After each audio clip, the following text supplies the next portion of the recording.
Hello everyone, this is Samir Suna and you are watching my YouTube channel. Now we'll discuss about one of the most important topic, type of equality ଯାହାକୁ ଆମେ କହିପାରିବା ସମାନତାର ପ୍ରକାର ଭେଦ. Before we discuss about in this topic, please everyone subscribe to my channel, like, comment and share in this video. मान ଆମେ ଦେଖିବା equality ବା type of equality ଦେଖିବା ଆମେ ସମାନତାର ପ୍ରକାର ଭେଦ ସେ ବିଷୟରେ ଆଲୋଚନା କରିବା। ସମାନତା ଅନେକ ପ୍ରକାର ଭେଦ ରହିଅଛି, ବହୁତ ପ୍ରକାରର ଇକ୍ୱାଲିଟିର ରହିଅଛି। ମାନବ ସଭ୍ୟତାର ପ୍ରାରମ୍ଭରୁ ଦାର୍ଶନିକମାନେ ଏହା ଉପରେ ଗବେଷଣା କରି ଆସିଛନ୍ତି, ନିହାତି ଭାବରେ ଗବେଷଣା ମଧ୍ୟ ଦାର୍ଶନିକମାନେ କରି ଆସିଛନ୍ତି ଇକ୍ୱାଲିଟି କ'ଣ ବୋଲି। ପ୍ଲାଟୋ ଓ ଆରିଷ୍ଟୋଟଲ ପରି ଦାର୍ଶନିକମାନେ ପ୍ରାକୃତିକ ସମାନତା ବିଷୟରେ ଉଲ୍ଲେଖ କରିଛନ୍ତି। ପ୍ଲାଟୋ ଏବଂ ଆରିଷ୍ଟୋଟଲଙ୍କୁ ଯଦି ଅନୁଧ୍ୟାନ କରିବା ତାଙ୍କର ମତରେ ଦେଖିବା ସେ ପ୍ରାକୃତିକ ସମାନତା ବିଷୟରେ ଅନେକ ପୁସ୍ତକରେ ମଧ୍ୟ ଉଲ୍ଲେଖ କରିଛନ୍ତି। ଦାର୍ଶନିକ ହବ୍ସ କିନ୍ତୁ ଭିନ୍ନ ମତ ପୋଷଣ କରି ପ୍ରାକୃତିକ ସମସ୍ତଙ୍କୁ ସମାନ କରି ଗଢ଼ିଛି ବୋଲି ସେ ଯୁକ୍ତି ଉପସ୍ଥାପନା କରିଛନ୍ତି। ଯଦି ଦେଖିବା ତାଙ୍କର ମତରେ ହବ୍ସଙ୍କର ମତରେ ପ୍ରକୃତି ତାଙ୍କର ମତ ପୋଷଣ ସେ କରିଛନ୍ତି ପ୍ରକୃତି ସମସ୍ତଙ୍କୁ ସମାନ କରି ଗଢ଼ିଛି ବୋଲି ସେ ଯୁକ୍ତି ଉପସ୍ଥାପନା ମଧ୍ୟ କରିଛନ୍ତି। ପ୍ରଫେସର ଲାସ୍କି ଓ ପ୍ରଫେସର ବାର୍କର ବିଭିନ୍ନ ପ୍ରକାର ସମାନତା ବିଷୟରେ ମଧ୍ୟ ସେ ଉଲ୍ଲେଖ କରିଛନ୍ତି। ନିହାତି ଭାବରେ ଅନେକ ପ୍ରକାରର ସମାନତା ବିଷୟରେ ମଧ୍ୟ ସେ ଉଲ୍ଲେଖ ମଧ୍ୟ କରିଅଛନ୍ତି। ଲାସ୍କି ତାଙ୍କର ବହି ଗ୍ରାମ ଅଫ୍ ପଲିଟିକ୍ସରେ ଅର୍ଥନୈତିକ ଓ ରାଜନୈତିକ ସମାନତା କଥା କହିବା ବେଲେ ବାର୍କର ଆଇନଗତ ଓ ସାମାଜିକ ସମାନତା କଥା କହିଛନ୍ତି। ଯଦି ଦେଖିବା ତାଙ୍କର ବହି ଗ୍ରାମାର ଅଫ୍ ପଲିଟିକ୍ସ ଯଦି ଦେଖିବା ସେହି ବିଷୟରେ ସେ ଅର୍ଥନୈତିକ ଓ ରାଜନୈତିକ ସମାନତା କହିଥିବା ବେଲେ ବାର୍କର ସେ କହିଛନ୍ତି କ'ଣ ଆଇନଗତ ଓ ସାମାଜିକ ସମାନତା କଥା ସେ ନିହାତି ଭାବରେ କହିଛନ୍ତି। ସାମାଜିକ ସ୍ତରରେ ସମସ୍ତେ ସମାନତା ପାଇବା କଥା ବୋଲି କହିଛନ୍ତି। ଲର୍ଡ ବ୍ରାଇସ୍ଙ୍କର ଆଇନଗତ ରାଜନୈତିକ ଓ ସାମାଜିକ ଓ ପ୍ରାକୃତିକ ସମାନତା କଥା ସେ ଲେଖିଛନ୍ତି। ଲର୍ଡ ବ୍ରାଇସ୍ ଲେଖିଛନ୍ତି ଆଇନଗତ ରାଜନୈତିକ ମାଧ୍ୟମରେ ସାମାଜିକ ମାଧ୍ୟମରେ ଓ ପ୍ରାକୃତିକ ସମାନତା ମାଧ୍ୟମରେ ସମସ୍ତେ ସମାନତା ପାଇବେ ବୋଲି ସେ ଲେଖିଛନ୍ତି। ନିମ୍ନରେ ସେଗୁଡ଼ିକ ବିଶଦ ଭାବରେ ବର୍ଣ୍ଣନା କରାଗଲା। ଯଦି ବର୍ତ୍ତମାନ ଏବେ ଦେଖିବା କେଉଁ କେଉଁ ପ୍ରକାରର ରହିଅଛି ଇକ୍ୱାଲିଟି। ବର୍ତ୍ତମାନ ଆମେ ଦେଖିବା କ ନମ୍ବର ଆଇନଗତ ଓ ସାମାଜିକ ସମାନତା। ଯଦି ଦେଖିବା legal equality and civil equality ବୋଲି ଆମେ କହିପାରିବା। ଆଇନ ଆଖିରେ ସମସ୍ତେ ସମାନ ଓ ଆଇନର ଶାସନ ଚାଲିଅଛି। ଯଦି ଦେଖିବା ଆଇନର ଲ ଆଗରେ ସମସ୍ତେ ସମାନ ରହିଥାନ୍ତି। ନିହାତି ଭାବରେ ଆଇନର ଆଖି ଆଗରେ ସମସ୍ତେ ସମାନ ରହିଥାଏ ଏବଂ ଆଇନର ଶାସନ ମଧ୍ୟ ଚାଲିଅଛି। ସମସ୍ତଙ୍କୁ ସମାନ ସୁବିଧା ସୁଯୋଗ ପ୍ରଦାନ କରି ଆଇନ ଦ୍ୱାରା ଯାହା ପ୍ରତି ବାଛବିଚାର ନ କରିବା। ଆଇନର ଆଖି ଆଗରେ ସମସ୍ତଙ୍କୁ କ'ଣ ସମାନ ସୁବିଧା ଦେବା ଏବଂ କାହାରି ପ୍ରତି ବାଛବିଚାର ନ କରିବା ତାହାକୁ ଆମେ କହିବା ସାମାଜିକ ବା ସିଭିଲ ଇକ୍ୱାଲିଟି ବୋଲି କହିପାରିବା। ସମସ୍ତ ନାଗରିକ ଗୋଟାଏ ଆଇନ ନିକଟରେ ଅନୁଗତ୍ୟ ପ୍ରକାଶ କରିବେ, ଏହା ଗଣତନ୍ତ୍ର ବ୍ୟବସ୍ଥାର ମୂଳ ମନ୍ତ୍ର ବୋଲି କୁହାଯାଇଛି। ଯେଉଁ ଆଇନ ବ୍ୟବସ୍ଥା ଲୋକମାନଙ୍କର ପାଇଁ ତିଆରି କରାଯାଏ ସମସ୍ତେ ସେହି ଆଇନକୁ ମାନି ଚଳିବେ, ସେଇଟା ହେଉଛି କ'ଣ ଗଣତନ୍ତ୍ରର ମୂଳ ମନ୍ତ୍ର ବୋଲି କୁହାଯାଇଅଛି। ତାପରେ ଦେଖିବା ସାମାଜିକ ସମାନତା ସୋସିଆଲ ଇକ୍ୱାଲିଟି ଯାହାକୁ କୁହାଯାଏ। ଧର୍ମ, ସମ୍ପ୍ରଦାୟ, ଲିଙ୍ଗ, ଶିକ୍ଷା, ଜାତି ବିଚାରକୁ ଊର୍ଦ୍ଧ୍ୱରେ ରହି ଲୋକଙ୍କୁ ସମାନ ଦୃଷ୍ଟିରେ ଦେଖିବା ସାମାଜିକ ସମାନତାର ଲକ୍ଷ୍ୟ ଅଟେ। ନିହାତି ଭାବରେ ଯଦି ଦେଖିବା ସୋସିଆଲ ଇକ୍ୱାଲିଟି ଧର୍ମ, ସମ୍ପ୍ରଦାୟ, ଲିଙ୍ଗ, ଶିକ୍ଷା, ଜାତି ବିଚାରକୁ ଯଦି ବର୍ତ୍ତମାନ ଆମେ ଦେଖିବା ସମାଜରେ ଜାତି ଜାତି ମଧ୍ୟରେ ରହିଅଛି ଇନ୍ଇକ୍ୱାଲିଟି ଦେଖିବାକୁ ମିଳୁଛି। ଶିକ୍ଷା ମଧ୍ୟରେ ଗରିବ ଲୋକମାନଙ୍କର ଗଭର୍ଣ୍ଣମେଣ୍ଟ ସ୍କୁଲରେ ପଢ଼ିଲା ବେଳେ ଧନୀ ଲୋକମାନଙ୍କର ପିଲାମାନେ କନଭେଣ୍ଟ ସ୍କୁଲ ବା ବଡ଼ ବଡ଼ ଇନଷ୍ଟିଚ୍ୟୁଟରେ ପଢ଼ୁଛନ୍ତି। ବର୍ତ୍ତମାନ ଭାରତରେ ଧର୍ମ ଉପରେ ନିହାତି ଭାବରେ ଇନ୍ଇକ୍ୱାଲିଟି ବଢ଼ି ଚାଲିଅଛି। ତ ସମସ୍ତ ପ୍ରକାରର ଭାବ ବିଚାରକୁ ଛାଡ଼ି ଦେଇକି ଆମେ ସମସ୍ତେ ଲୋକମାନଙ୍କୁ ସମାନ ଦୃଷ୍ଟିରେ ଦେଖିବା ସାମାଜିକ ସମାନତାର ନିହାତି ଭାବରେ ଲକ୍ଷ୍ୟ ଅଟେ। ଆମ ସମ୍ବିଧାନର ମୁଖବନ୍ଧ ପ୍ରିଏମ୍ବୁଲ ଓ ରାଷ୍ଟ୍ରର ନିର୍ଦ୍ଦେଶମୂଳକ ନୀତି ଡିରେକ୍ଟିଭ ପ୍ରିନ୍ସିପୁଲ ଅଫ୍ ଷ୍ଟେଟ୍ ପଲିସି ଏହି ସମାନତା ପ୍ରତି ଆମ ପ୍ରତିବଦ୍ଧତା ପରିପ୍ରକାଶ କରିଅଛି। ଯଦି ଦେଖିବା ନିହାତି ଭାବରେ ଆମେ ଦେଖିବା ସମ୍ବିଧାନର ମୁଖବନ୍ଧ ବା ପ୍ରିଏମ୍ବୁଲରେ ଉଲ୍ଲେଖ କରାଯାଇଅଛି ମଧ୍ୟ ଏବଂ ରାଷ୍ଟ୍ର ନିର୍ଦ୍ଦେଶକ ମୂଳକ ନୀତି ଯାହାକୁ ଆମେ କହିପାରିବା ଡାଇରେକ୍ଟିଭ ପ୍ରିନ୍ସିପୁଲ ଅଫ୍ ଷ୍ଟେଟ୍ ପଲିସିରେ ମଧ୍ୟ କୁହାଯାଇଛି ଯେ ସମାଜରେ ବା ସୋସିଆଲ ଇକ୍ୱାଲିଟି ବିଷୟରେ ନିହାତି ସମସ୍ତଙ୍କୁ ଅବଗତ କରାଇ ଦିଆଯାଇଅଛି। ମଣ୍ଡଳ ଓ ମନ୍ଦିର ନାମରେ ସମାଜକୁ ଭାଗ ଭାଗ କରିଦେବା ପାଇଁ ରାଜନୈତିକ ବ୍ୟକ୍ତିମାନଙ୍କର ହୀନ ଚକ୍ରାନ୍ତ ଜାତୀୟ ସ୍ୱାର୍ଥ ସାଧନାର ପରିପନ୍ଥୀ ଓ ଏହା ସାମାଜିକ ସମାନତା ପ୍ରତି କୁଠାରଘାତ ସହ ସମାନ ବୋଲି କୁହାଯାଇଅଛି। ଯଦି ଦେଖିବା ମଣ୍ଡଳ ବା ମନ୍ଦିର ନାମରେ ଲୋକମାନଙ୍କୁ ଭାଗ ଭାଗ କରି ବର୍ତ୍ତମାନ ଆମ ଭାରତରେ ସେଇଭଳିଆ ଦେଖାଯାଉଛି। ହିନ୍ଦୁ ମୁସଲିମ ଏଇ ଖ୍ରୀଷ୍ଟିଆନ ବୁଦ୍ଧିଷ୍ଟ ସେଇ ସବୁ ଜିନିଷ ଦେଖିବାକୁ ମିଳୁଛି। ସେହି ନାମରେ ଭାଗ ଭାଗ କରିଦେଇ ରାଜନୈତିକ ବ୍ୟକ୍ତିମାନେ ଏମାନେ କେଉଁମାନେ ବିଭକ୍ତ କରୁଛନ୍ତି ନିହାତି ଭାବରେ ରାଜନୈତିକ ବ୍ୟକ୍ତିମାନେ। ତ ଏଇଟା ତାଙ୍କର ହୀନ ଚକ୍ରାନ୍ତ ବୋଲି କୁହାଯାଇଛି, ଯାହା ଜାତୀୟ ସ୍ୱାର୍ଥ ପ୍ରତି ନିହାତି ଭାବରେ ଦୃଢ଼ୀକୃତ ବା ପରିପନ୍ଥା ଓ ସାମାଜିକ ସମାନତା ପ୍ରତି କୁଠାରାଘାତ ବୋଲି କୁହାଯାଇଅଛି। ଜାତୀୟ ସ୍ୱାର୍ଥ ପ୍ରତି ନିହାତି ଭାବରେ ହେମ୍ଫର ବୋଲି ଆମେ କହିପାରିବା। ତାପରେ ଦେଖିବା ପଲିଟିକାଲ ଇକ୍ୱାଲିଟି ଦେଖିବା। ରାଜନୈତିକ ସମାନତା ଗଣତାନ୍ତ୍ରିକ ବ୍ୟବସ୍ଥାର ସ୍ନାୟୁ କେନ୍ଦ୍ର ସଦୃଶ। ଯଦି ଦେଖିବା ଗଣତନ୍ତ୍ର ବ୍ୟବସ୍ଥା ଯଦି ଗୋଟେ ଶରୀର ହେବ ତାର ସ୍ନାୟୁ ସଦୃଶ ହେଉଛି କ'ଣ? ରାଜନୈତିକ ସମାନତା।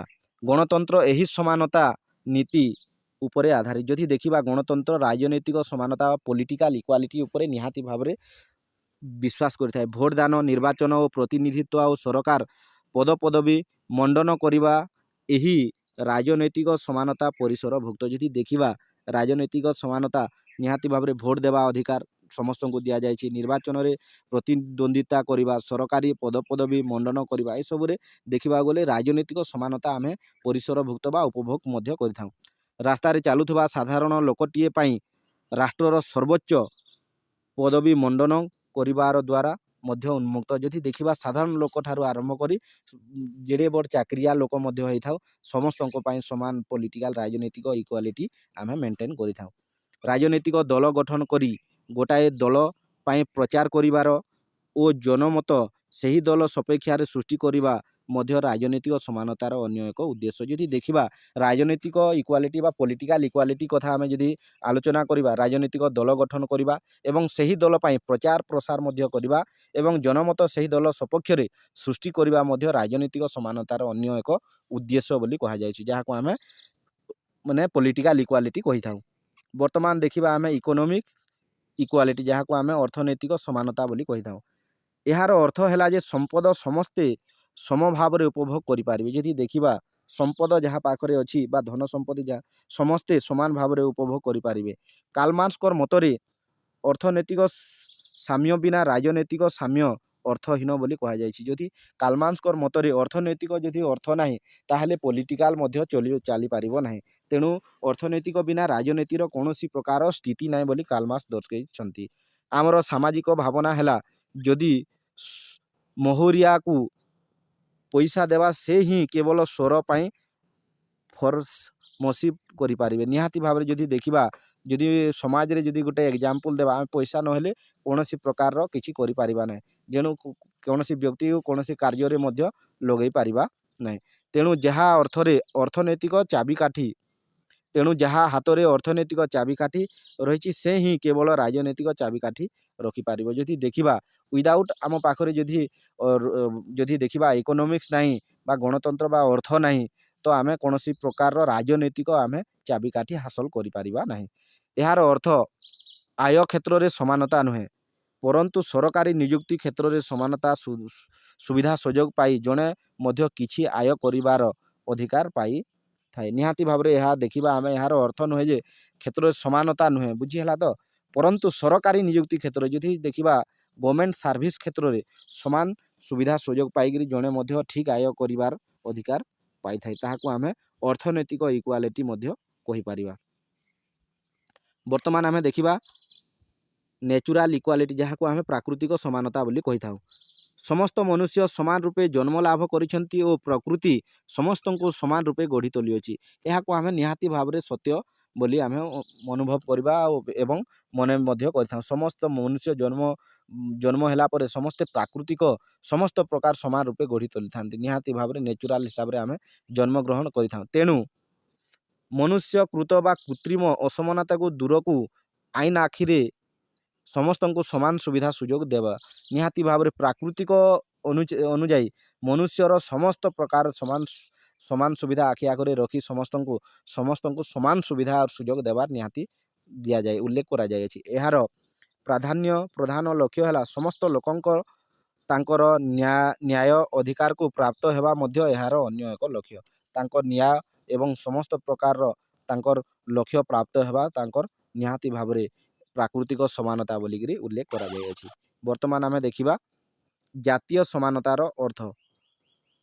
ଜାତୀୟ ସମାନତା ବା ନ୍ୟାସନାଲ୍ ଇକ୍ୱାଲିଟି। ଜାତୀୟ ସମାନତାର ଅର୍ଥ ବିଶ୍ୱର ସମସ୍ତ ରାଷ୍ଟ୍ର ସମାନ।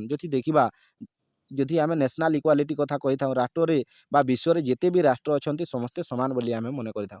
ଅନ୍ତର୍ଜାତୀୟ ଆଇନ ବିଶ୍ୱକୁ ଏକ ପରିବାର ସ୍ୱରୂପେ ବର୍ଣ୍ଣନା କରି ସମସ୍ତ ସଭ୍ୟ ରାଷ୍ଟ୍ର ଏହାର ଗୋଟାଏ ଗୋଟାଏ ସଦସ୍ୟ ବୋଲି କହିଅଛୁ। ଆମେ ଯଦି ଦେଖିବା ଏହାର ବିଶ୍ୱକୁ ଆମେ ଗୋଟେ ପରିବାର ଦେଖିବା ଏବଂ ଏହି ପରିବାରର ଆମେ ସମସ୍ତେ ଗୋଟାଏ ସଦସ୍ୟ ବୋଲି ଆମେ ଅନୁଭବ କରିଥାଉ।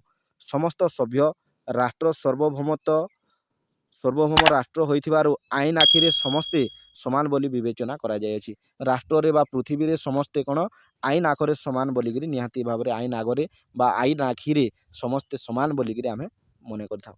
ତେଣୁ ପରିଶେଷରେ ଏତିକି କୁହାଯାଇପାରେ ଯେ ସମାନତା ଏଭଳି ଏକ ଶବ୍ଦ ଯାହା ଜନମାନସକୁ ହଠାତ୍ ଆନ୍ଦୋଳିତ କରିବାର ଶକ୍ତି ବହନ କରିଥାଏ। ଯଦି ଦେଖିବା ତେଣୁ ପରିଶେଷରେ ଆମେ କହିପାରିବା ସମାନତା ଏଭଳି ଏକ ଶବ୍ଦ ଯାହା ଲୋକମାନଙ୍କୁ ଆନ୍ଦୋଳିତ କରିଥାଏ ମନକୁ ନିହାତି ଭାବରେ ଏବଂ ଶକ୍ତି ନିହାତି ଭାବରେ ବାହାର କରିଥାଏ।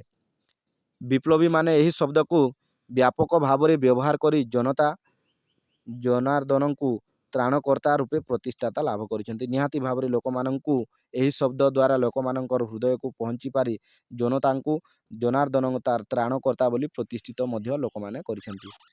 ବର୍ତ୍ତମାନ ଆମେ ଦେଖିବା what is the relationship between the equality and liberty. ଆମେ ବର୍ତ୍ତମାନ ଦେଖିବା ସମାନତା ସହିତ ସ୍ୱତନ୍ତ୍ରତାର ସମ୍ପର୍କ କିଭଳି ଅଛି ସେହି ବିଷୟରେ ବର୍ତ୍ତମାନ ସମ୍ପୂର୍ଣ୍ଣ ରୂପେ ଆମେ ଆଲୋଚନା କରିବା। ସମାନତା ଓ ସ୍ୱତନ୍ତ୍ରତାର ସମ୍ପର୍କ ନେଇ ରାଜନୈତିକ ତର୍କ ଓ ତର୍ଜମାନ୍ତର ନାହିଁ। ଯଦି ଦେଖିବା ପଲିଟିକାଲ ବା ସମାନତା ଏବଂ ରାଜନୈତିକ ସମାନତା ଓ ସ୍ୱତନ୍ତ୍ରତା ସମ୍ପର୍କକୁ ନେଇ ରାଜନୈତିକ ତର୍କିକ ଓ ତର୍ଜମାର ଅନ୍ତ ନାହିଁ ବୋଲି କୁହାଯାଏ। ଟଗଭେଲି ଓ ଲର୍ଡ଼ ଆକ୍ଟନ୍ ଏହି ଦୁଇଟି ମୌଳିକ ଧାରଣାର ପରସ୍ପର ବିରୋଧୀ ବୋଲି କହିଛନ୍ତି। ନିହାତି ଭାବରେ ସେ ଦୁଇ ଜଣ କହିଛନ୍ତି ପରସ୍ପର ସହିତ ବିରୋଧାତ୍ମକ ଆଚରଣ ଅଛି ବୋଲି କହିଛନ୍ତି। ସମାନତା ପାଇଁ ଏକ ଆସ୍ତିସୂଚକ ରାଷ୍ଟ୍ର ବା ପଜିଟିଭ୍ ଷ୍ଟେଟ୍ ଦରକାର ଥିବା ବେଳେ ସ୍ୱତନ୍ତ୍ରତା ପାଇଁ ଏକ ନାସ୍ତିସୂଚକ ନେଗେଟିଭ୍ ଷ୍ଟେଟ୍ର ଆବଶ୍ୟକତା ରହିଅଛି। ଯଦି ଦେଖିବା ପରସ୍ପର ବିରୋଧୀ ବୋଲି ସେ ମତ ପୋଷଣ କରିଛନ୍ତି। ସମାନତା ପାଇଁ ଏକ ଆସ୍ତିସୂଚକ ପଜିଟିଭ୍ ଷ୍ଟେଟ୍ ଦରକାର, ସମାନତା ଇକ୍ୱାଲିଟି ପାଇଁ ଦରକାର ଥିବା ବେଳେ ସ୍ୱତନ୍ତ୍ରତା ପାଇଁ ଲିବର୍ଟି ପାଇଁ ନିହାତି ଭାବରେ ନାସ୍ତିସୂଚକ ରାଷ୍ଟ୍ରର ଆବଶ୍ୟକତା ରହିଛି ବୋଲି ସେ କହିଛନ୍ତି। କିନ୍ତୁ ଅପରପକ୍ଷେ ମେଟଲିଏଣ୍ଡ, ରୁସୋ, ଟାଉନେ, ବାର୍କର ଓ ଲାସ୍କି ପ୍ରଭୃତି ଲେଖକଗଣ ଏହି ଦୁଇଟି ମୌଳିକ ଧାରଣାର ପରସ୍ପର ପରିପୂରକ ବୋଲି କହିଛନ୍ତି। କିନ୍ତୁ ଦେଖିବା ଯଦି ବାର୍କର, ଲାସ୍କି, ରୁସୋ ଏମାନେ କ'ଣ ଉଭୟ ପରିପୂରକ ବୋଲି ସେମାନେ ମତ ପୋଷଣ ମଧ୍ୟ ଦେଇଛନ୍ତି। ସମାନତା ଓ ସ୍ୱତନ୍ତ୍ରତା ଗୋଟାଏ ଧାରଣାର ଲକ୍ଷ୍ୟ ଅଛି ବୋଲି ସମାନତା ଏବଂ ସ୍ୱତନ୍ତ୍ରତା ଗୋଟାଏ ଧାରଣାର ଲକ୍ଷ୍ୟ ରହିଛି ବୋଲି ସେ ମତ ପୋଷଣ କରିଛନ୍ତି। ଏହା ହେଲେ ବ୍ୟକ୍ତିତ୍ୱ ବିକାଶ ଓ ସେମାନଙ୍କର ବ୍ୟକ୍ତିର ଉନ୍ନତି ହୋଇଥାଏ। ନିହାତି ଭାବରେ ଯଦି ସମାନତା ଏବଂ ସ୍ୱତନ୍ତ୍ରତା ଥାଏ ବ୍ୟକ୍ତିତ୍ୱର ବିକାଶ ହୋଇଥାଏ ବୋଲି ସେ ମତ ପୋଷଣ କରିଛନ୍ତି।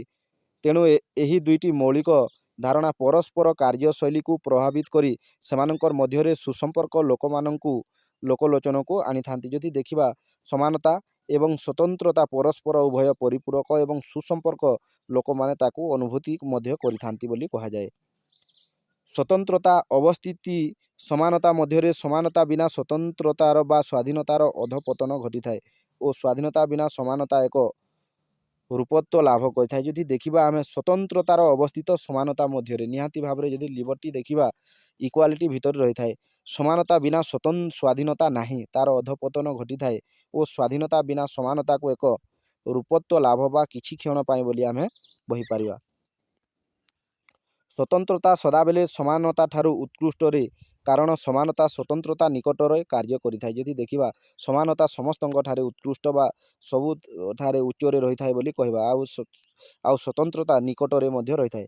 ପୃଥିବୀର ସମସ୍ତ ସଭ୍ୟ ରାଷ୍ଟ୍ର ଏହି ଦୁଇଟି ମୌଳିକ ଧାରଣାକୁ ତାଙ୍କ ସମ୍ବିଧାନରେ ସ୍ଥାନ ଦେଇଛନ୍ତି। ଯଦି ଦେଖିବା ୱାର୍ଲଡର ସମସ୍ତ କଣ୍ଟ୍ରି ମାନେ ସମସ୍ତେ ଇକ୍ୱାଲିଟି ଏବଂ ଲିବର୍ଟିକୁ ନିହାତି ଭାବରେ କନଷ୍ଟିଟ୍ୟୁସନରେ ସ୍ଥାନ ମଧ୍ୟ ଦେଇଛନ୍ତି। ଏଥିରୁ ସେମାନଙ୍କର ଆବଶ୍ୟକତା ସହଜରେ ଅନୁମେୟ ହୋଇଥାଏ। ନିହାତି ଜଣାପଡ଼େ ଯେ समानता एवं स्वतंत्रता निहाती भाव रही थाए बोली।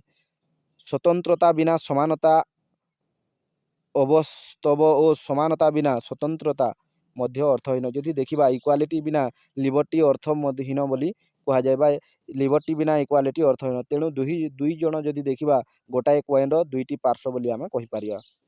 तेणु स्वाधीनता और समानता परस्पर परिपूरक अटंती, निहाती भाव परस्पर परिपूरक अटंती।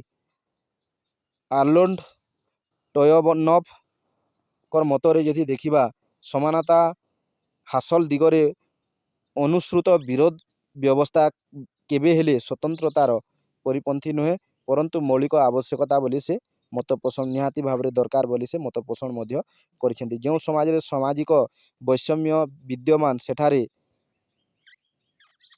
उत्कृष्ट स्वतंत्रता प्रतिष्ठा एक संभव व्यापार बोली कहिसेंती। असंभव व्यापार बोली जो समाज रे मध्य उच्च नीच बा डिफरेन्स देखा जाए सेठारे असंभव होता है स्वतंत्रता प्रतिष्ठा करने। तेणु व्यक्तिर अंतर्निहित विकास शक्तिर विकास और सामर्थ्यर अभिवृद्धि उभय धारणार चरम और अंतिम लक्ष्य बोली कह जाए। निहाती भाव सेटा होची चरम बा अंतिम लक्ष्य बोली कह जाए समस्त को कौन इक्वालिटी एवं लिबर्टी देवाई। केबे भी जे परस्पर प्रति विरोधात्मक धारणा सृष्टि करें ना, यह अनस्वीकार कार्य बोली कह जाए। निहाती भाव आम स्वतंत्रता बा लिबर्टी बिना इक्वालिटी को आम कहीपर ना, इक्वालिटी बिना लिबर्टी को आम छाड़ी रही पारिबा नहीं। संक्षिप्त सूचना आम बर्तमान देखा कौन शिखिले आम संक्षिप्त सूचना को। समानता होची एक राजनैतिक एक प्रधान धारणा। जेहेतु कौन दुई जन व्यक्ति आकृति और प्रकृति रे आकार नुहंती, तेणु समानता और गुरुत्व बहुत बढ़ी जाए। निहाती भाव देखा दुई जन व्यक्ति को जदि कंपेयर करवा तांकर आकृति और प्रकृति एकाकार नुहंती, तेणु समानतार गुरुत्व बहुत अच्छी। निहाती भाव इक्वालिटीर गुरुत्व अत्याधिक रही अछि। समानता होची एक प्रकार समतुल प्रक्रिया जोठी धनी और गरीब मध्य थिबा प्रकार भेद को दूर करिथाय। निहाती भाव जदि देखा समानतार माने अर्थ होची समतुल प्रक्रिया जोठी धनी और गरीब लोक मानकर मध्य समान भाव प्रभेद को दूर करिथाय। निहाती भाव तांकर पक्षरे जोटा तांको पाखरे जोटा डिफरेन्स थाए ताकू दूर करिथाय बोली कहा जाए। प्रोफेसर लास्किंगर मतरे समानतार त्रिविध प्रकार अच्छी, तीन प्रकार समानता अच्छी बोली से कहिछन। यार अर्थ स्वतंत्र सुविधार अनुपस्थिति। दुई नंबर देखा यार अर्थ होची समस्त को यथोचित सुजोग प्रदान करवा, समस्त को सुजोग प्रदान करवा एवं स्वतंत्र सुविधार अनुपस्थिति करवा। एवं तीन नंबर जदि देखा यार अर्थ है बहु लोकंकर जरूरी आवश्यकता को अल्पे लोकंकर गौण आवश्यकता ठारू गुरुत्व प्रदान करवा। निहाती भाव कम लोक जोटा चाहूँगी एवं अत्याधिक लोक जहाँ जोटा चाहूँगी आम अत्याधिक लोक मानकर कार्य करने कथा बोली से गुरुत्व प्रदान करिसेंती। समानता अनेक प्रकार, यार मध्यरु आईनगत समानता, सामाजिक समानता, अर्थनैतिक समानता और राजनैतिक समानता, प्राकृतिक समानता और जातीय समानता प्राधान्य अटे। अनेक प्रकार जदि देखा इक्वालिटी रही थाए, किंतु समस्त सबू इक्वालिटी जदि देखा ता मध्यरु आईनगत समानता, सामाजिक समानता, अर्थनैतिक समानता, राजनैतिक समानता, प्राकृतिक समानता और जातीय समानता प्राधान्य अटे। निहाती भाव सबू उच्चकोटी रही थाए। समानता और स्वतंत्रता परस्पर परिपूरक। निहाती भाव गोटाए कॉइन दुईटी पार्श्व बोली आम कहीपर।